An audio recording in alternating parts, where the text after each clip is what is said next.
is my audience.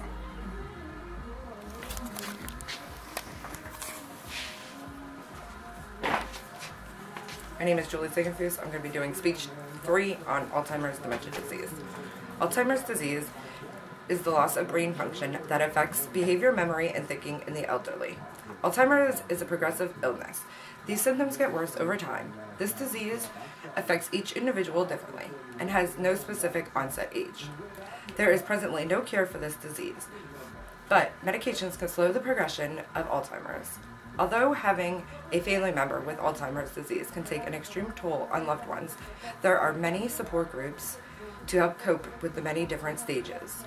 I have worked on a skilled Alzheimer's unit in a nursing facility for 10 years. Alzheimer's is an interesting illness to view firsthand.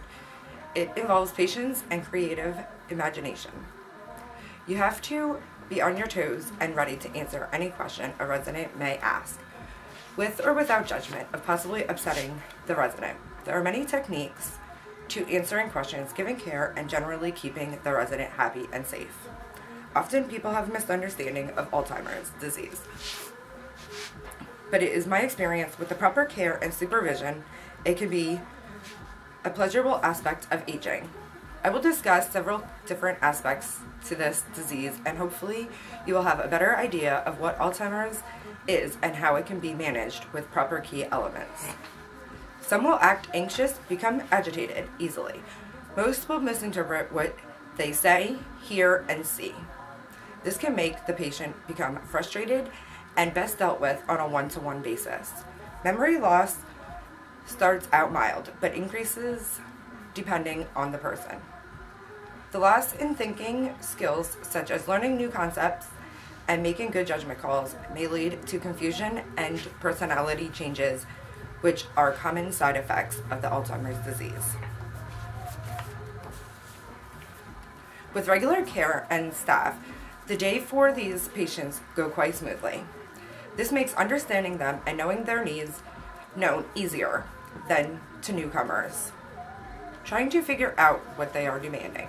Alzheimer's patients can make most needs known, but may have a difficult time choosing the proper word. For example, the other day, one of my residents said, "You can have all the lice you want." But in reality, she meant I could have all the ice cream I wanted, since I was feeding her ice cream and she no longer wanted any. As a caregiver to this resident, I knew what she meant without question.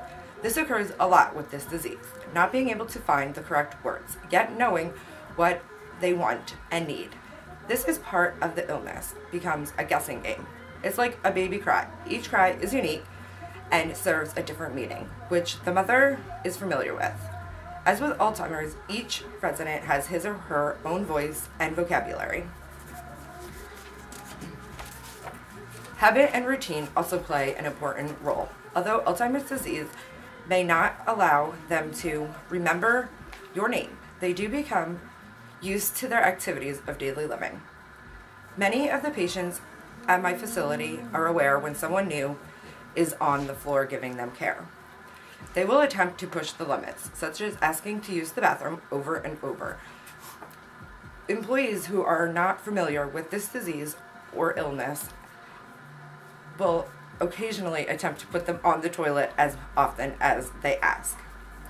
It isn't until we remind them that it is part of the disease and illness that they don't have to use the bathroom every 5 minutes.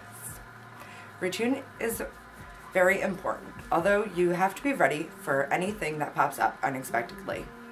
There is no knowing what is going to happen at any given moment. Working with Alzheimer's patients, it is our job to keep physical and verbal abuse to one another a minimum.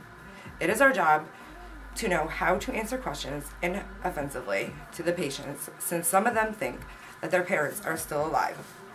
In cases like this, we will usually inform the resident of their family member will be here at some point of the day. This may seem like a lie, but in such instances, it becomes a distraction and settles the patient for a while. For me, Alzheimer's disease is a keep you on your toes illness. You never know what to expect. This is an interesting and fulfilling part of my life. It helps me enjoy my job knowing that I can make life easier for those residents and loved ones that are affected with the disease. Not knowing what to expect day to day makes my job intriguing and keeps me coming back. Each day provides a learning opportunity on a possible new technique with an approaching an Alzheimer's patient. Oh, my cards. Index cards.